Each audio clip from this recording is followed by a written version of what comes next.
Apocalipse capítulo 1. Aleluia. Diz assim: revelação de Jesus Cristo, que Deus lhe deu para mostrar aos seus servos as coisas. O que diz a sua Bíblia? Que em breve devem acontecer, e que ele, enviando por intermédio do seu anjo, notificou ao seu servo João, o qual atestou a palavra de Deus e o testemunho de Jesus Cristo quanto a tudo que viu. Bem-aventurados aqueles que leem e aqueles que ouvem as palavras da profecia e guardam as coisas que nela estão escritas, porque o tempo está próximo.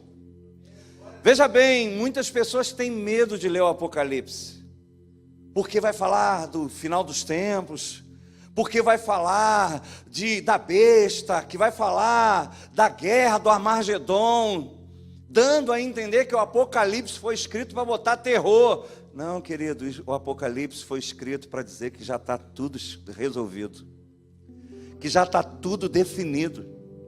O Apocalipse foi escrito, e o início dele, muito obrigado, e o início dele deixa bem claro que essa revelação era sobre coisas que estavam por vir. E a gente sabe que para Deus um dia é como 1000 anos é como um dia. Então parecia que era só para aquele pessoal daquela época. Não, ele deixa bem claro: o tempo está próximo, o tempo do fim. E Jesus já tinha declarado que, olha só, quando perguntaram, mas quando vai ser isso? Só o Pai sabe. Mas esse dia chegará como um ladrão, quando ninguém imagina. Pode ser hoje, pode ser amanhã, pode ser daqui a 1000 anos, 100 anos, 20 anos. E por que ele deixou isso na incógnita?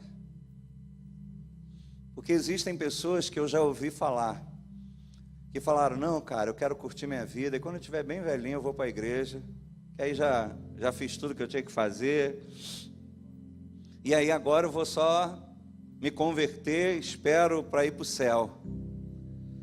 Mas a maior esperança do cristão não é um dia a gente ir para o céu apenas, é a gente viver agora também um relacionamento com Cristo através do Espírito Santo.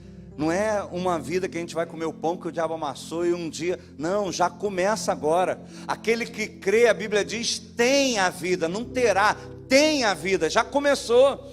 E quando a gente crê nisso, a gente começa a viver na terra com a perspectiva do céu. Faz diferença?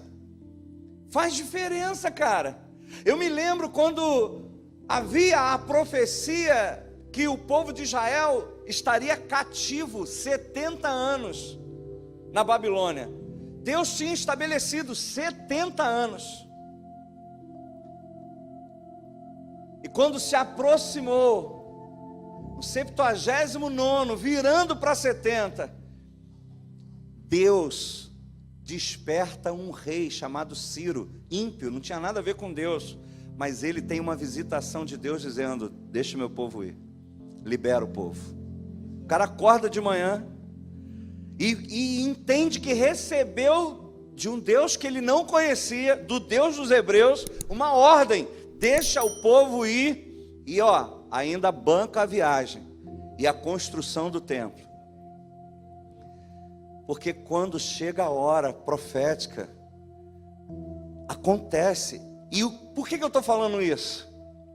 Porque tenta imaginar que no 79º ano, 8º ano, alguém abriu um comércio, alguém comprou um terreno. Não, cara, mas daqui a 2 anos a gente vai embora. Daqui a 1 ano a gente vai embora. Está chegando, é uma palavra profética, foi claro, 70 anos. E naquele momento ali era literal.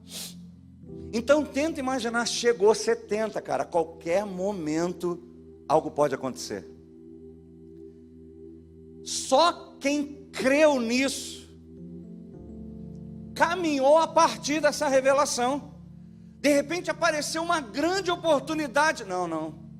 Não é oportunidade para mim, é uma grande oportunidade, mas não é para mim, porque eu estou indo cumprir um propósito que Deus tem para a minha vida. E não adianta eu investir aqui, Deus não tem nada aqui para mim. Se eu ficar aqui, eu vou ficar sozinho. Se eu abrir esse negócio aqui, se eu começar esse relacionamento aqui, vai ser meu, vai ser só eu, porque o Senhor vai, a arca vai andar. Olha como é importante a gente entender o Apocalipse, porque João deixa bem claro que a proposta era revelar coisas que estavam por vir, revelar que o tempo estava próximo. E ele deixa bem claro que feliz, bem-aventurado é aquele que lê, crê, espera por isso. Não é simplesmente aquele que lê. Bem-aventurado aquele que lê, aquele que dá ouvidos às palavras da profecia e guardam as coisas que nelas estão escritas. O que seria isso? Vivem a partir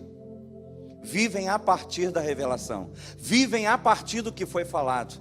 Então nessa noite eu vim aqui para te despertar, te relembrar que nós estamos de passagem, a nossa origem não é aqui, estamos de passagem. Cuidado para você não se agarrar a esse mundo, às coisas desse mundo e perder o tempo da visitação do Senhor. Porque os sinais estão aí, os sinais estão claros que o tempo está próximo. E existe então essa palavra aqui, que tem a ver comigo e com você, porque ele não estava falando das coisas simplesmente que estavam acontecendo, mas daquilo que viria a acontecer. João então, ele conta a experiência que ele teve com o anjo do Senhor que veio e trouxe essa revelação. E aí ele teve uma visão, na verdade, de Jesus glorificado. O Senhor sobe e vê. Ele teve um arrebatamento. E aí olha que coisa tremenda. No capítulo 1 ainda, eu não vou ler tudo para a gente ganhar tempo aqui, em cima daquilo que o Senhor ministrou ao meu coração. Versículo 17. Quando ele tem aquela visão, quando ele tem aquele impacto, a Bíblia diz que ele fica apavorado, e ele se prostra, ele cai sem força, na verdade. No versículo 17, diz assim: quando ouvi, caí a seus pés como morto, porém, ele pôs sobre mim a mão direita, dizendo o quê? Não temas. Presta atenção agora. Quando João tem aquela visão, e você vai ver ali olhos como chama de fogo, e tal, uma espada que saía da sua boca, e tal, uma visão poderosa, ele se apavora, ele cai como morto. Mas o Senhor diz assim: não tenha medo, nem dessa experiência, nem o que virá a partir dela. E sabe por que ele diz não temas? Ele diz assim, eu sou o primeiro e eu sou o último.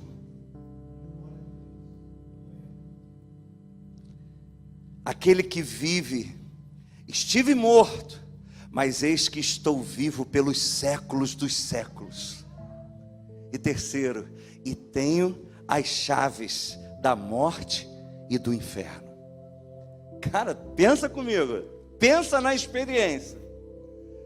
Você está lá diante dele, apavorado, e ele diz: não tenha medo, eu sou o início e o fim, eu sou o primeiro, eu sou o último, eu sou o início e o fim. O que você acha que ele quis dizer? Não tenha medo porque eu sou o início e o fim. Eu já sei o final da história. Já está escrito o final da história. Consegue entender? Não tenha medo. Eu sou o primeiro e eu sou o último. Em primeiro lugar, ele vem mostrando de uma forma clara: eu já sei o final da história. Eu já vou te mostrar como tudo vai acontecer. Segundo, eu estou vivo. Realmente estive morto, mas me levantei e estou vivo para sempre. Ou seja, o que eu falo, eu tenho condição de cumprir.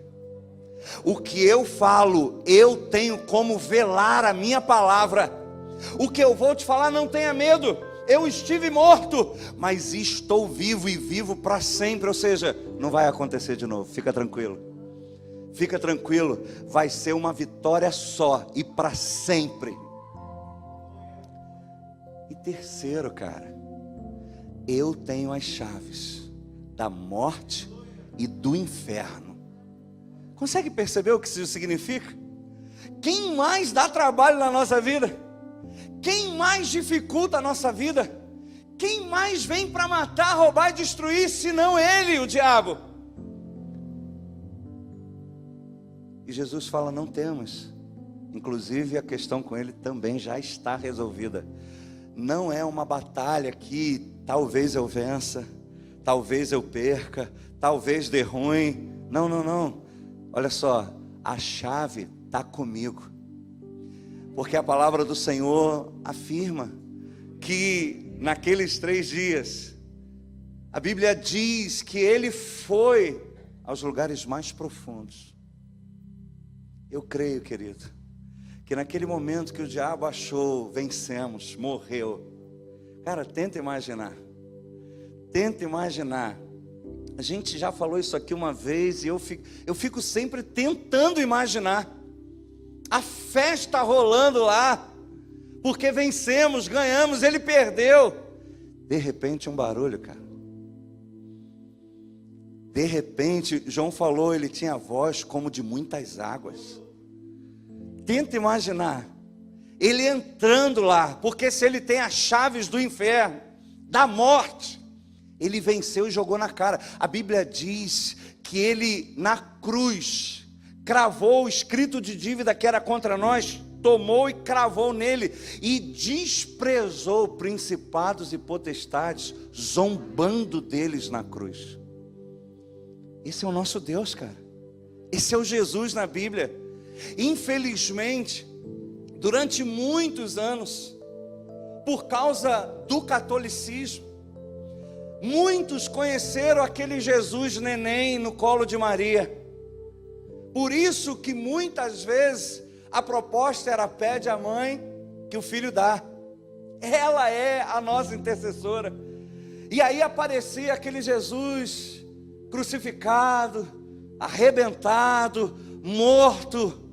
Por isso que muitas pessoas no Natal não se ligam na mensagem do Natal, que não é ficar celebrando aquele nenenzinho na manjedoura. Ele cresceu, ele morreu, ele ressuscitou, ele está vivo. E a mensagem do Natal era: eis que ao povo que estava em trevas abriu a luz, nasceu a luz.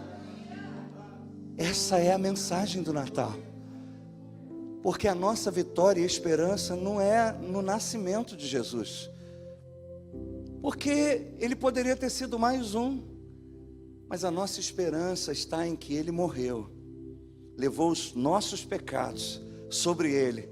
Pagou o preço que nós precisávamos pagar e não conseguíamos. Ressuscitou. Venceu a morte, principados, potestades. É aí que está a nossa vitória.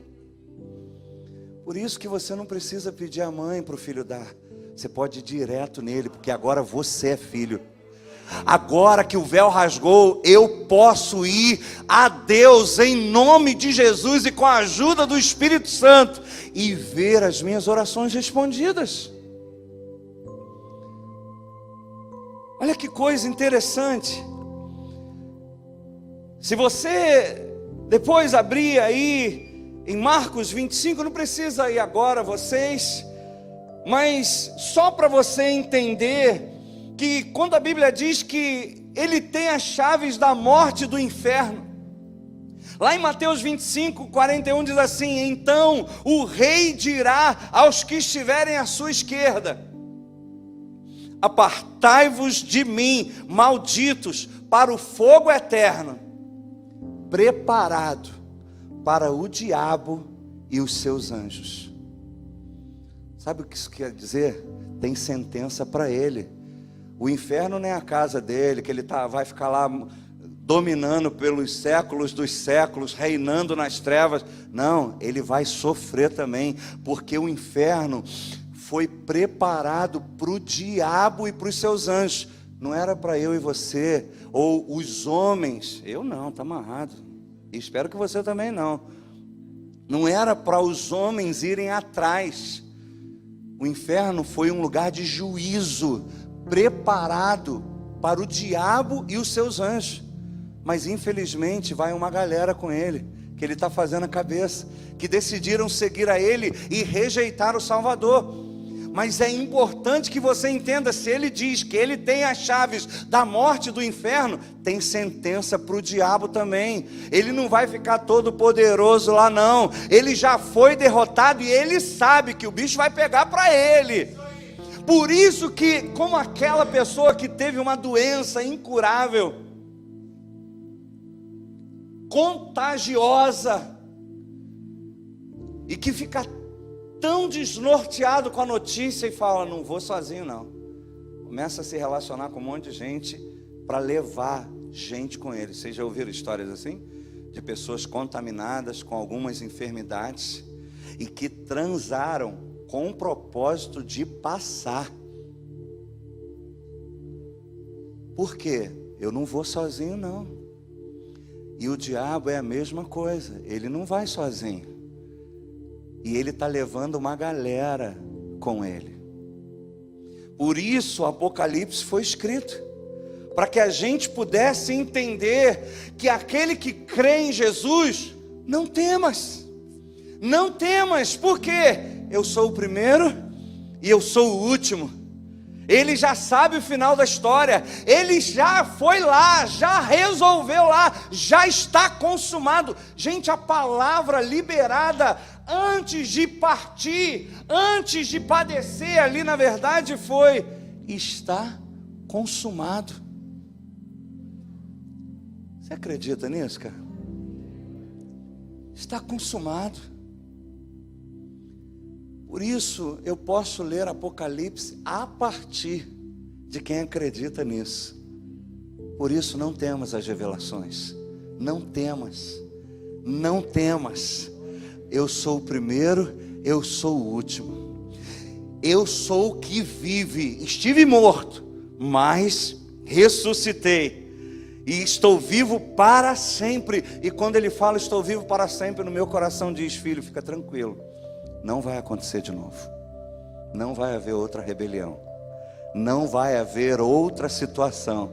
Vai ser de uma vez para sempre. E terceiro, não tenha medo do seu adversário. O que é dele também já está guardado. E quando diz isso, eu tenho as chaves da morte. Queridos, quando você entrega a sua vida a Jesus, quantas pessoas que estão querendo sair do outro lado, para o lado de cá, da esquerda para a direita, são atormentados, são ameaçados, são intimidados. E muitos: não, se eu fizer isso eles vão me matar, se eu fizer isso vão... Não, quando a gente acredita nisso aqui, o Senhor tem as chaves da morte. É Ele que dá a última palavra. Se a minha vida já foi entregue nas mãos dEle, ninguém pode. A Bíblia diz: se Deus é por nós, quem será contra nós? Por isso que um verdadeiro cristão não teme obra de feitiçaria. E botar o seu nome na boca do sábio, e 3 horas da manhã um bode, marcaram, não sei o que lá, já foi entregue na cruz do Calvário. Por isso que a gente consegue passar pela prova cantando louvor, porque a gente caminha pela fé, a gente caminha na palavra, a gente caminha a partir da revelação. Queridos, vamos voltar lá para o Apocalipse 1:19, porque eu queria compartilhar alguns aprendizados. Na verdade, hoje eu não termino essa palavra. Talvez venha uma série sobre as cartas, as igrejas do Apocalipse, porque João estava preso na ilha de Patmos. Patmos era uma ilha rochosa no mar Egeu, próximo hoje onde se situa a Turquia. Ficava a 80 quilômetros de Éfeso. Era uma colônia penal romana. Então João foi levado para lá, para ser isolado, para não pregar mais o evangelho e para ser exilado naquele lugar. Mas o que é tremendo, cara, o Senhor foi lá. Olha que coisa tremenda. Sabe aonde a gente tem a palavra de maior esperança? Na ilha de Patmos, onde tentaram exilar ele, botar ele sozinho, separado. Você não vai mais falar, não tem problema, eu vou lá visitar o meu filho. E a palavra foi: sobe, vem para cá, sobe para cá, porque a gente vive a partir do espiritual. Olha que coisa tremenda, gente. Não interessa como você está hoje, não interessa o que você está vivendo aí, não interessa a situação que você se encontra, Ele pode ir aí nesse cativeiro e te trazer palavra de esperança, não apenas para você, mas para todos aqueles que vão conhecer a sua história. Olha que coisa linda. Por que a gente consegue cantar na prova? Porque nada e ninguém pode impedir esse encontro entre o Pai e o Filho. Eu não sei como você está, eu não sei que situação você está vivendo, mas eu sinto de liberar essa verdade hoje. Nada pode impedir que você receba a revelação que Deus tem para a sua vida. E o que eu quero alertar aqui, porque infelizmente quem não crê nisso, fica atrás de profeta. Quantas pessoas estão apanhando, caíram em ciladas, porque vivem atrás de profeta. Ah, vou lá no culto que tem um profeta que revela, vou lá. Queridos, se Deus quer que você entenda, Ele vai fazer você entender. Uma vez uma pessoa veio até mim, de uma outra igreja, achou, cara, esse pastor é ungido, Deus fala através dele, vou lá, que ele vai me revelar um sonho. Aí ela veio, conversou comigo, contou um sonho estranho pra caramba. Pastor, e aí, o que isso significa? Eu falei, cara, não sei. Como assim, você não revela sonho? Eu falei, eu sou pastor, cara. Pô, pensei que o senhor revelava sonho. Cara, naquele momento, eu falei, querida, você é um alvo fácil para o diabo. Sabe por quê? Porque o mais interessado em que você ouça o Senhor é o Senhor. Eu não posso crer que Deus vai me dar uma incógnita, para eu ficar procurando revelação em vários lugares do que Deus quer falar comigo. O que eu falasse para ela, ela acreditaria que foi Deus falando. Olha só, ela veio tão assim, cara, que é a revelação do sonho? E tem uns sonhos que a gente tem depois que come, que é terrível, né? É um negócio sem pé nem cabeça. Eu falei, caraca, o negócio estava aqui, agora foi lá para o Rio de Janeiro, eu estava em Niterói, e não sei o que lá. Aí eu falei com ela naquele momento, nem lembro se foi ela ou ele, que eu decidi crer. Eu falo isso para todo mundo, eu ensino sobre isso aqui. Eu creio nos profetas, mas eu creio que Deus tem que falar comigo. Você me trouxe uma palavra profética, amém, querido. Vou guardar aqui, vou entregar ao Senhor, Ele vai falar comigo. Entendeu? Até porque existem profecias que não tem nada a ver, eu não estou buscando, não estou nem fazendo, e aí falam. Então beleza, eu vou colocar diante do Senhor, Deus vai falar comigo, não vou desprezar. Como muitas vezes Deus já está falando comigo e Deus usa um profeta e aí só confirma, pô, de Deus já estava falando, mas eu quero que você saia daqui, você que está aí, ó, saia dessa live hoje crendo nisso. Deus, Ele foi lá na ilha de Pátimo, uma ilha penal, onde pensaram em calar João, travar ele, deixar ele isolado. Deus foi lá e revelou o Apocalipse para ele. Se Deus quiser que você saiba, Ele vai falar contigo. A não ser que você não gosta de falar com Ele. Você prefere, como Israel falou para Moisés, não, vai você, e o que você falar lá, Ele falar contigo, você conta para a gente. Então, em nome de Jesus, querido, desde o momento que o véu se rasgou, Ele está disposto a falar comigo e com você. Ele usa pessoas, e você vai ver hoje aqui, mas da importância de você ter esse entendimento e esse discernimento. Amém? Você crê nisso? Porque muitas pessoas estão caindo em ciladas, e o Senhor mesmo, lá em Ezequiel ou Jeremias, se eu não me engano, deixou bem claro: eu deixei que profetas profetizassem mentiras, de acordo com o seu coração, dos ídolos do seu coração. Ah, você quer ouvir? Então toma. Então entenda isso, querido. O mais interessado em que você saiba o que Deus tem para a sua vida é Deus. E eu não posso crer que Ele vai falar algo que você não tenha como compreender e que um homem precisa te dar a revelação. Lá no seminário teológico, um professor contou uma experiência dessa, de um seminarista que vivia pregando para lá, para cá, para lá e para cá, e ele se envolveu tanto que ele não tinha mais tempo para estar com o Senhor, porque ele estava fazendo a obra do Senhor, pregando daqui, pregando dali, para lá, para cá, e Deus queria tanto se revelar a ele, que a única forma que conseguiu foi numa das viagens que ele fez missionárias, para pregar numa cidadezinha, né, que precisou pegar uma carroça para chegar lá, todo mundo esperando. No meio do caminho, a carroça quebrou. E o rapaz falou: foi o eixo, meu senhor, vou ter que ir lá na cidade. Não, tá maluco? Tem uma multidão esperando a palavra de Deus. Se eu não pregar hoje, pessoas podem ir para o inferno. Olha só. E é verdade, mas eu não tenho o que fazer, eu tenho que ir lá na cidade para comprar. Ele ficou revoltado, ele desceu, parou perto de uma árvore e começou a reclamar com Deus: eu não acredito que o Senhor permitiu isso. Tantas pessoas, eu estou indo falar da tua palavra, eu estou cumprindo a tua palavra, e agora o Senhor permite que o diabo faça isso, para que vidas sejam perdidas. E no meio dessa reclamação, Deus se revela a ele. Ele falou: meu filho, na verdade há tanto tempo que eu quero falar com você, e você não tem tempo para mim, que a única forma que eu consegui foi quebrando a tua carroça. Pelo menos você me buscou, mesmo que para reclamar, e agora eu posso te revelar o que eu tenho para você.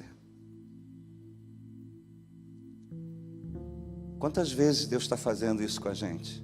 A pastora recebeu uma palavra nesses dias do Aguilhão, né? Que muitas vezes Deus resiste. Deus tem horas que Ele precisa quebrar tudo para a gente parar, porque às vezes a gente já não está mais dando ouvidos. Então por que eu estou falando isso? Nem estava programado. Quem sabe Deus está quebrando a carroça de alguém aí, porque Ele quer falar contigo, Ele quer se revelar a você.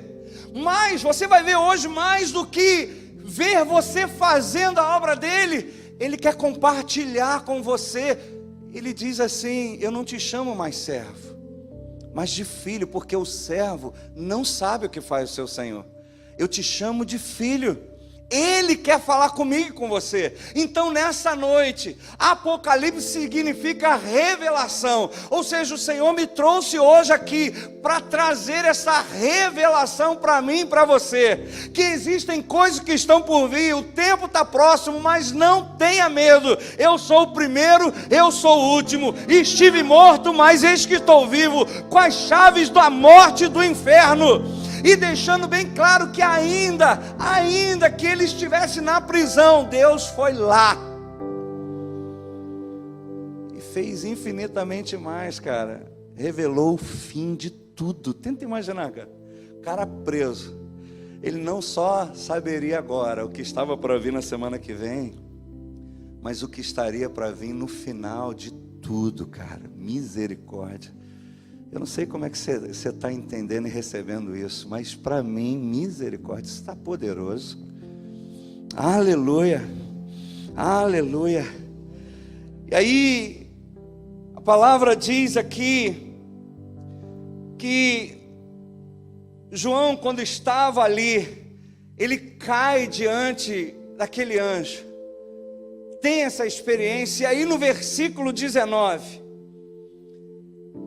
o Senhor diz assim: escreve, pois, as coisas que viste.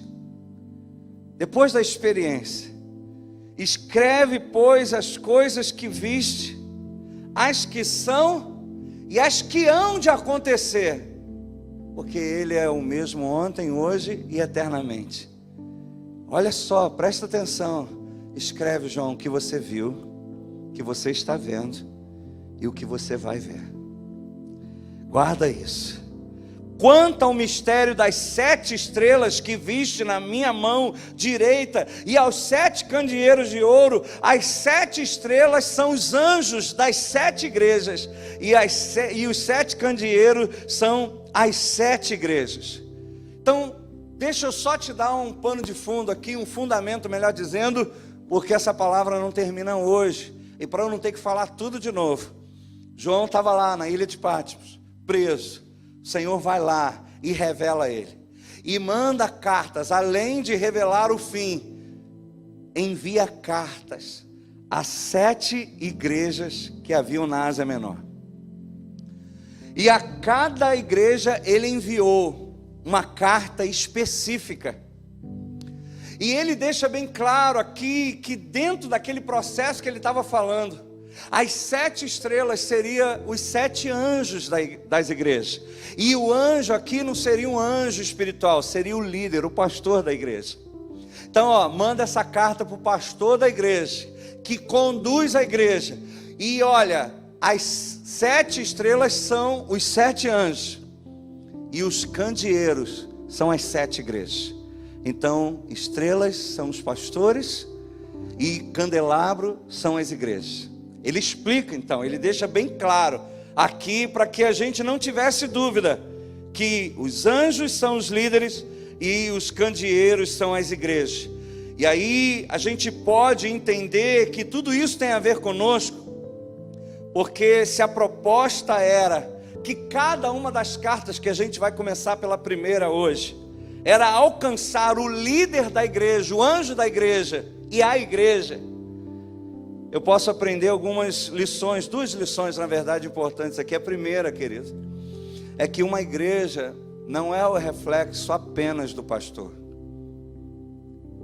Se ele está mandando uma carta ao anjo da igreja e às igrejas, é porque nós fazemos junto a obra acontecer. A igreja não é apenas o reflexo do pastor. Ele vai mostrar bem claro aqui que ele tem os pastores na mão, mas ele anda pelos 7 candeeiros. Ele vê o que a igreja também está fazendo. Então a primeira coisa que veio ao meu coração é que uma igreja não é o reflexo, o resultado apenas do esforço do pastor, mas de todos como corpo. E segundo, fica tranquilo, Deus vai cobrar do pastor tudo aquilo que o pastor está falando, está fazendo, como também vai cobrar da igreja. Isso traz um conforto para mim, de que fica tranquilo, meu filho, prega a palavra, faz a sua parte e deixa que eu cuido da minha noiva. Mas também fala para a noiva, fica tranquilo que eu cuido do pastor. Entendeu? Eu cuido dos dois, eu tenho ele nas minhas mãos e ando no meio dos 7 candeeiros. Então isso aqui já tem que abrir o nosso entendimento sobre como devemos nos portar na igreja, como devemos olhar para a igreja, porque existem pessoas hoje que abandonaram o Senhor por causa do pastor, por causa do líder, por causa do que aconteceu na igreja, mas a palavra deixa bem claro, os anjos estão na mão do Senhor, e o candeeiro o Senhor está passando no meio. E quando ele manda a carta, é uma carta para edificar, como toda profecia, consolar e exortar. A palavra de Deus deixa bem claro que toda profecia, ela tem essas 3 funções: edificar, exortar e consolar. São essas três propostas que toda profecia tem: edificar os santos, exortar a gente para voltarmos para o caminho e consolar. Uma profecia, por isso que essa palavra hoje é uma palavra profética, porque eu estou trazendo fundamento para a sua vida. Quando acabar esse culto, você vai saber se posicionar no tempo do fim, com relação à sua vida evangélica, com relação a tudo que vai acontecer, de escândalos que já estão acontecendo e estão por vir. Você não vai cair por causa dos outros que caíram, você não vai desviar por causa dos outros que desviaram. Você vai entender, quando terminar esse culto, que a sua aliança é com o Senhor, e é isso que vai valer no final.